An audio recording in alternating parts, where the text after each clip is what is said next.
Good morning, hello friend, नमस्ते, आदाब, सत श्री अकाल। कैसे हैं आप सभी लोग। क्रेजी तनिष्क में आपका हार्दिक स्वागत है। आई होप आप लोग बहुत ही अच्छे होंगे और मैं आशा करती हूँ, दुआ करती हूँ, कामना करती हूँ कि आपका परिवार भी बहुत ही अच्छा हो और उनको दुनिया की हर खुशी मिले। तो चलिए आइए देखते हैं कि जैसे हम आप लोगों के लिए पहले ही बता चुके हैं कि हम सैटरडे को और संडे को क्वेश्चन सीरीज लेकर आएंगे। तो आज हमने आप लोगों के लिए फिर से क्वेश्चन का सीरीज लेकर आए हैं। जो आप लोगों को हमने लॉर्ड कर्जन के बारे में यानी पढ़ाए थे उनका क्वेश्चन हम नहीं कराए हैं, और उसके बाद जो कोठारी आयोग हमने पढ़ाया उसका क्वेश्चन नहीं कराए थे। तो इन दोनों क्वेश्चन हम सोचे कि आप लोगों को करवा दें कि किस तरह से क्वेश्चन पूछा जाता है और किस तरह से आप लोगों के लिए क्वेश्चन आएगा। तो चलिए देखते हैं कि क्वेश्चन किस तरह से वन लाइनर का आप लोगों से पूछा जाएगा, किस तरह से आप लोगों को लॉन्ग में पूछा जाएगा। जैसे आप लोग एक क्वेश्चन देखिए, यहाँ ये आप लोगों के लिए 2015 में पूछा गया है। आप लोग के इम्पोर्टेंट क्वेश्चन है कि भारत में ईस्ट इंडिया कंपनी का प्रवेश कब हुआ। तो आप बता सकते हैं कि 1600 में। ठीक है, यहाँ पे देखिए एक क्वेश्चन है, शिक्षा आयोग 1966 के अध्यक्ष कौन थे। तो हम आपको बताए थे कोठारी आयोग जो था डॉक्टर ए लक्ष्मण स्वामी मुदलियार, ये क्या थे 1964 और 1966 के अध्यक्ष थे। ठीक है, तो आप बता सकते हैं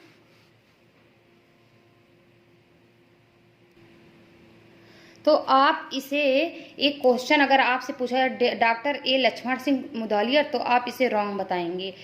ठीक है, आप जैसे ही 1964 और 1966 देखेंगे तो श्री DS कोठारी, ठीक है, यानी इनका पूरा नाम था श्री डॉक्टर दौलत सिंह कोठारी। ठीक है, डॉक्टर दौलत सिंह कोठारी, आप इस ऑप्शन को सही मानेंगे। ठीक है, उसके बाद देखिए शिमला शिक्षा सम्मेलन 1901 का आयोजन किया गया। ठीक है, तो आप कहाँ बताएंगे। शिमला शिक्षा सम्मेलन 1901 का आयोजन किया गया था, कौन थे, लॉर्ड कर्जन द्वारा। हम आपको बताए थे 1901 में जो सम्मेलन हुआ था, उसके बाद 1902 में, जो 1904 में जो सम्मेलन, इन सभी को हम आपको डिटेल में पढ़ाए हैं। अगर आप हमारे वीडियो को नहीं देखे हैं तो जाइए सबसे पहले उस वीडियो को देखिएगा और क्वेश्चन का सीरीज देखिएगा। आपको आई होप पूरा का पूरा आप लोगों का क्लियर होता हुआ चला जाएगा। यहाँ पर एक क्वेश्चन देखिए, कोठारी आयोग ने बालिका शिक्षा संबंधी सुझाव दिया था, तो क्या था, लोग मत निर्माण करना, अंशकालिक रोजगार की व्यवस्था, मुक्त पाठ पुस्तक की व्यवस्था, उपयुक्त में सभी। तो यानी ये उपयुक्त में सभी किसने दिए, कोठारी आयोग ने, क्योंकि शिक्षा के जितने भी शिक्षा का व्यवस्था पहले आया था उनमें कुछ ना कुछ कमी रह गई थी। इन सभी कमियों को दूर करके इन्होंने, जो कोठारी थे यानी दौलत सिंह कोठारी ने, जब इन्होंने अपना शिक्षा का परिणाम स्वरूप यानी लोगों के सामने प्रस्तुत किया तो उसमें सारा व्यवस्था था। तो कहा गया था कि शिक्षा का एक ऐसा, ये पहला ऐसा शिक्षा था जिसमें शिक्षा की सारी व्यवस्था पूर्ण रूप से कही गई थी। ठीक है, और पूर्ण रूप से की गई थी, जिसे कोठारी आयोग भारतीय शिक्षा आयोग, राष्ट्रीय शिक्षा आयोग भारत का पहला शिक्षा आयोग था, इसे कहा जाता है। तब चलिए ये सब था। उसके बाद देखिए आज नेक्स्ट क्वेश्चन क्या है आप लोगों के लिए।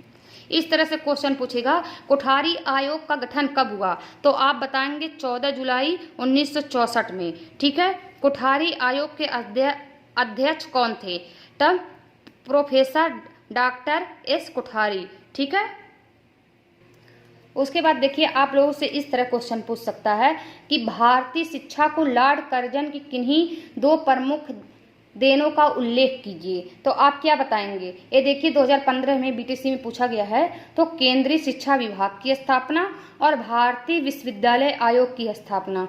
भारतीय शिक्षा लॉर्ड कर्जन किन्हीं दो देनों का उल्लेख कीजिए। तो आप इसमें लिख सकते हैं केंद्रीय शिक्षा विभाग की स्थापना इन्होंने, इनका दिन था, और भारतीय विश्वविद्यालय आयोग की स्थापना। उसके बाद देखिए कोठारी आयोग की नियुक्ति का मुख्य उद्देश्य क्या था।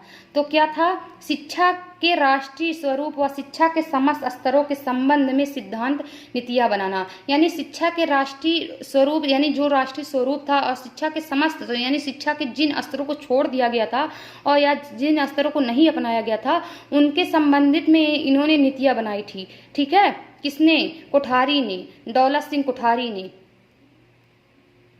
यहाँ पर एक क्वेश्चन देखिए, लॉर्ड कर्जन कब भारत आए थे? तो लॉर्ड कर्जन कब भारत आए थे? आपसे क्वेश्चन पूछ सकता है लॉर्ड कर्जन कब भारत में आए ऑनलाइनर में, तो आप बताएंगे लॉर्ड कर्जन जो है जनवरी जो है 1889 ईस्वी में भारत के गवर्नर जनरल होकर भारत आए थे। ठीक है। भारतीय विश्वविद्यालय आयोग की नियुक्ति कब की गई? तो सन 1902 में भारतीय विश्वविद्यालय आयोग की नियुक्ति की गई थी। उसके बाद देखिए क्या लिखा था, भारतीय विश्वविद्यालय अधिनियम कब पारित किया गया? अगर जब पूछे भारतीय विश्वविद्यालय आयोग की नियुक्ति तो आप बताएंगे 1902 में, और जब पूछे कि भारतीय विश्वविद्यालय अधिनियम कब पारित किया गया था तो आप बताएंगे 1904 में। कर्जन की सरकार ने भारतीय की परवाह न करते हुए भी भारतीय विश्वविद्यालय अधिनियम पारित कर दिया था। ठीक है। यानी कर्जन एक ऐसा व्यक्ति था जिन्होंने 1904 में विश्वविद्यालय अधिनियम को पारित किया, सरकार की बिना परवाह किए। ठीक है। इन्होंने इस अधिनियम का क्या है पारित कर दिया था। किसने? लॉर्ड कर्जन ने।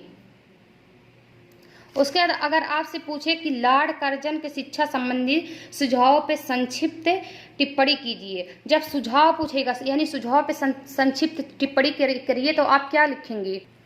तो इसमें कहा गया है, जैसे आप लिखेंगे कि अगर जैसे ही लॉर्ड कर्जन के शिक्षा संबंधी सुझाव, तो आप लिखेंगे कि इनके जो है इनके जो है निम्नलिखित सुझाव थे। जैसे आप पॉइंट रूप के वाइज पॉइंट यानी 1 पॉइंट 2 पॉइंट ऐसे करके लिखिएगा।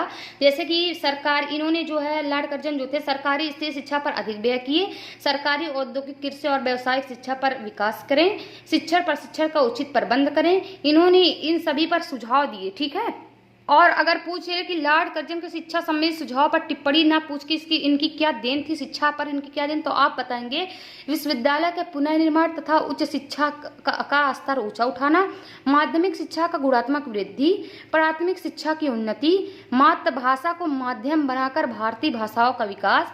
5वां पॉइंट आप मेंशन कर सकते हैं कृषि प्रधान देश के लिए कृषि शिक्षा की व्यवस्था। 6 पॉइंट केंद्रीय शिक्षा विभाग की स्थापना। 7 पॉइंट विदेशों में अध्ययन के लिए छात्रवृत्ति की व्यवस्था। और 8वां पॉइंट आप लिख सकते हैं कला की शिक्षा पर प्रोत्साहन, यानी इन्होंने जो है कला शिक्षा पर भी इन्होंने प्रोत्साहन किया। कृषि देश प्रधान के लिए कृषि शिक्षा की व्यवस्था पर भी इन्होंने बल दिया। माध्यमिक शिक्षा की गुणात्मक वृद्धि पर भी इन्होंने बल दिया और प्राथमिक शिक्षा की उन्नति पर इनका ये सब देन था। ठीक है। और अगर आपसे एक क्वेश्चन पूछ ले लॉर्ड कर्जन की शैक्षिक नीतियां बताइए, और इन्होंने भारतीय शिक्षा आयोग 1902 1904 अधिनियम बताए, तो आप क्या लिखेंगे कि शिक्षा सम्मेलन 1901 में लॉर्ड कर्जन ने शिमला में एक गुप्त शिक्षा सम्मेलन किया जिसमें 152 प्रस्ताव स्वीकृत हुए। इस सम्मेलन में किसी भारतीय को नहीं बुलाया गया था। जब नीतियां लिखेंगे तो आप यही लिखेंगे, शैक्षिक नीतियां जैसे ही लिखेंगे तो आप यही लिखेंगे कि 1901 में लॉर्ड कर्जन ने शिमला में एक गुप्त सम्मेलन रखा, उन्होंने 152 प्रस्ताव स्वीकृत हुए। इस सम्मेलन में उन्होंने भारतीयों को एक भी भारतीय को नहीं बुलाए थे। तो इस सम्मेलन में भारतीयों ने अपने विरुद्ध षड्यंत्र रचा हुआ माना और इस नीति के अंतर्गत भारतीय विश्वविद्यालय आयोग की नियुक्ति किया गया।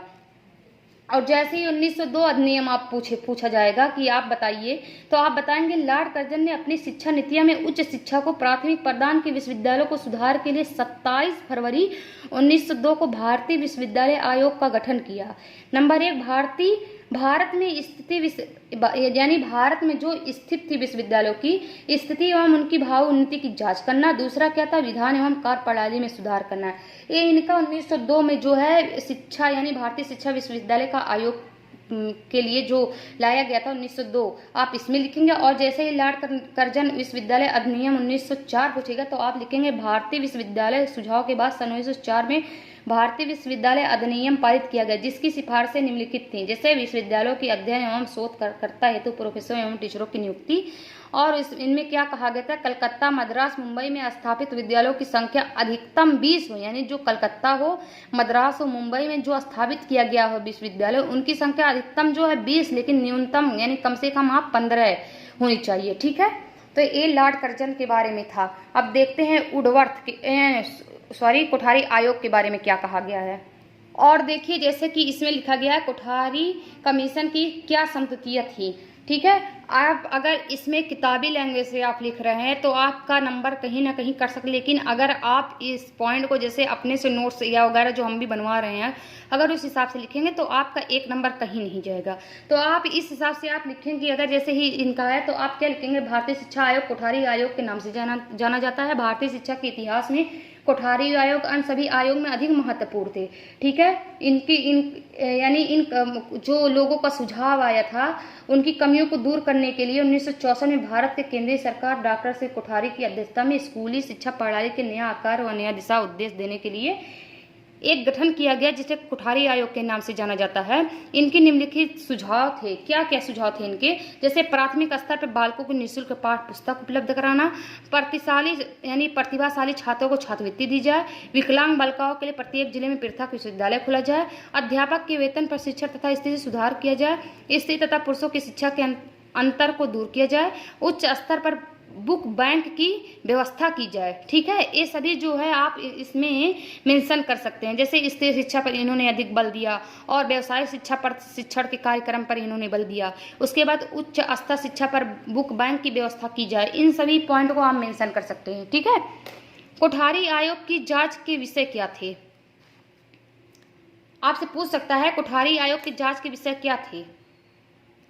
तो आप क्या लिख सकते हैं इनके जांच के विषय कि 24 जुलाई सन 1964 के प्रस्ताव में शिक्षा आयोग की जांच के विषयों में निम्नलिखित शब्दों को लेखबद्ध किया गया। भारत सरकार को राष्ट्रीय शिक्षा के राष्ट्रीय स्वरूप, उनके सब स्तरों एवं पक्षों पर शिक्षा के विकास के सामान्य सिद्धांतों एवं नीतियों विषय में परामर्श देगा। आयोग की चिकित्सा और कानून की शिक्षा जो है समस्याओं को ऐसे अगर इसमें लिखेंगे इस हिसाब से तो आपको उतना नहीं समझ में आया। हम जैसे बता रहे हैं आप उस हिसाब से लिखिएगा। आप लिखिएगा भारतीय शिक्षा आयोग को कोठारी आयोग के नाम से जाना जाता है। भारतीय शिक्षा आयोग के इतिहास में कोठारी आयोग अन्य सभी आयोगों से महत्वपूर्ण था। ठीक है, लगभग एक शताब्दी के समय में इस आयोग ने पूर्व 5 आयोगों की नियुक्ति की गई थी, जिसमें से हंटर कमीशन, 1882 भारतीय शिक्षा विश्वविद्यालय, उसके बाद जो विद्यालय था 1902 में, साइडर आयोग 1917, राधा कृष्ण कमीशन 1949 और मुदालियर आयोग 1956। ये जो सरकार ने नियुक्ति की तो इन 5 आयोगों में जो था कोई ऐसा आयोग नहीं था जिनने शिक्षा के समस्त पहलुओं को विस्तृत सुझाव दिए। इन कमियों को, यानी ये जो कमियां आई थी इन कमियों को कि आप शिक्षा के सभी स्तरों को जांच कीजिए।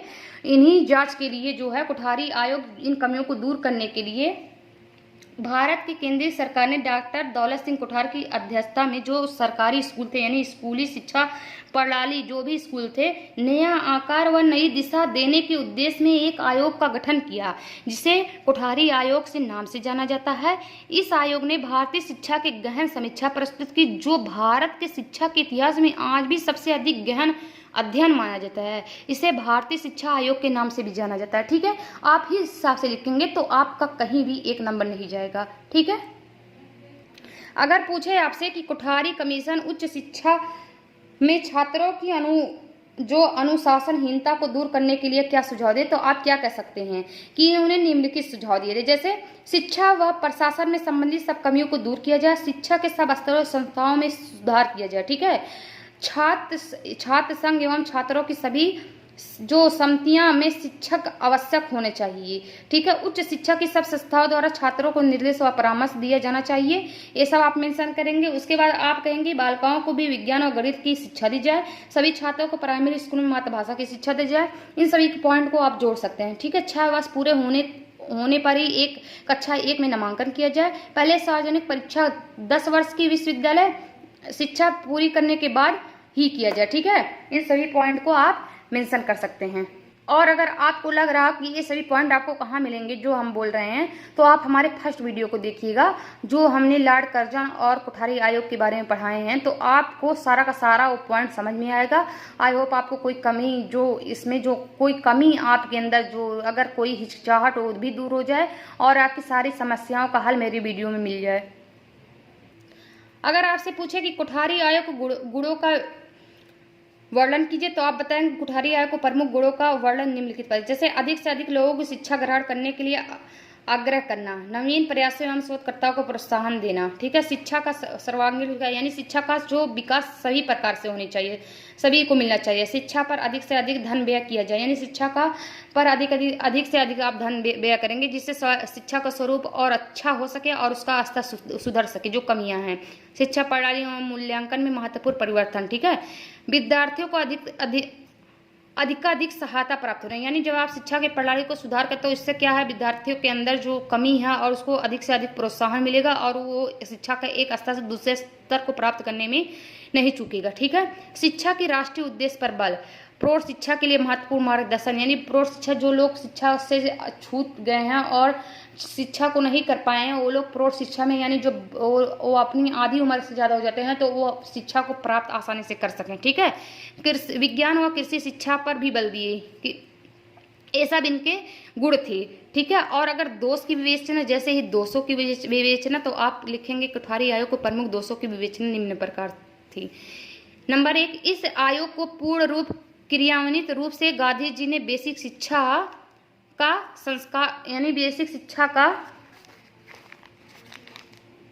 दाय संस्कार हो जाए, ऐसा मानते थे। विज्ञान एवं प्रौद्योगिकी की शिक्षा पर बल देने के कारण बालकों को नैतिक आध्यात्मिक विकास रुक जाना, यानी जब विज्ञान और प्रौद्योगिकी शिक्षा पर आप बल देंगे तो जो बालक का नैतिक विकास है तो और आध्यात्मिक विकास है तो ये बालकों को रुक जाएगा, इनका दोष था। अंग्रेजी पर बल देने से भारतीय भाषाओं का विकास अवरुद्ध होने, यानी जैसे ही आप अंग्रेजी शिक्षा पर बल देने लगेंगे तो भारतीय शिक्षा है उस धीरे धीरे खत्म होता हुआ चला जाएगा। शिक्षा के अध्ययन के अभाव में प्राचीन भारतीय संस्कृति एवं सभ्यता का लोप हो जाना, यानी जब ये शिक्षा का स्वरूप जो बदलते गए तो जो भारतीय शिक्षा, जो संस्कृति शिक्षा थी, वो धीरे धीरे खत्म होता हुआ चला गया। प्रारंभिक शिक्षा के संबंध में स्पष्ट विवेचना का अभाव, यानी जो प्रारंभिक शिक्षा की स्पष्ट विवेचना करनी चाहिए थी तो उनमें कुछ ना कुछ कमियां रह गई थी। भारत की शिक्षा में कोई रुचि न रखने वाले विदेशी व्यक्तियों को आयोग का सदस्य नियुक्त करना। ठीक है, भारत की शिक्षा में कोई रुचि न रखने वाले, जो भारत की शिक्षा में रुचि नहीं रखते थे, ऐसे व्यक्ति को शिक्षा के आयोग में आप नियुक्ति कर दिए थे। कौन? कोठारी आयोग ने। तो भारतीय शिक्षा का विभेदीकरण, यानी भारतीय शिक्षा में भेदभाव होने लगी। ठीक है, विभेद होने लगी, शिक्षकों को अधिक सुरक्षा देने में असफल, यानी जब शिक्षक को जहाँ सुरक्षा देना चाहिए था वो सुरक्षा नहीं दे पाई, इसमें असफल रहे। ठीक है, ये सब क्या था हमारा क्वेश्चन आज का। तो इस तरह से हमें जो क्वेश्चन हमारा था, इस तरह हमें क्वेश्चन पूछा जाएगा और इस तरह से हमारा क्वेश्चन आ सकता है। तो ये सब हमारे जो थे, जो हमने लॉर्ड कर्जन और कोठारी आयोग आप लोगों को क्वेश्चन नहीं करवाए थे, वो हमने आज आपको एक क्वेश्चन करवा दिए हैं। आई होप हमने जितना भी पढ़ा है उनका सारा क्वेश्चन और सारा टॉपिक, पहले टॉपिक पढ़ाते हैं फिर क्वेश्चन कराते हुए चलते हैं। आई होप आप लोगों को पूरा का पूरा समझ में आया होगा और सारा का सारा पॉइंट क्लियर हो गया होगा। जिन लोगों का क्लियर नहीं हुआ हो वो हमारे पुराने, यानी जो वीडियो हमने बनाए हैं उसमें जाइए और आप उसे सर्च कीजिए क्रेजी तनिष्क पर, आपको वो वीडियो मिल जाएगा। उसके बाद आप क्वेश्चन का सीरीज करेंगे, आपको पूरा का पूरा मिल जाएगा। और अगर आपको कोई टॉपिक नहीं समझ में आ रहा है तो हमारे कमेंट में लिखिए, हम आपको उसमें सरल से सरल नोट्स देने की इच्छुक हैं और उसे प्रदान करने की कोशिश भी करेंगे। ठीक है, तो यानी सबसे पहले आप लोग जो हमारे वीडियो को देख रहे हैं उनको तहे दिल से धन्यवाद और आशा करते हैं, दुआ करते हैं, कामना करते हैं आपका दिन बहुत ही अच्छा गुजरे। चलिए आप लोगों से अब यानी मंडे को मिलते हैं एक नया टॉपिक के साथ। जय हिंद, जय भारत।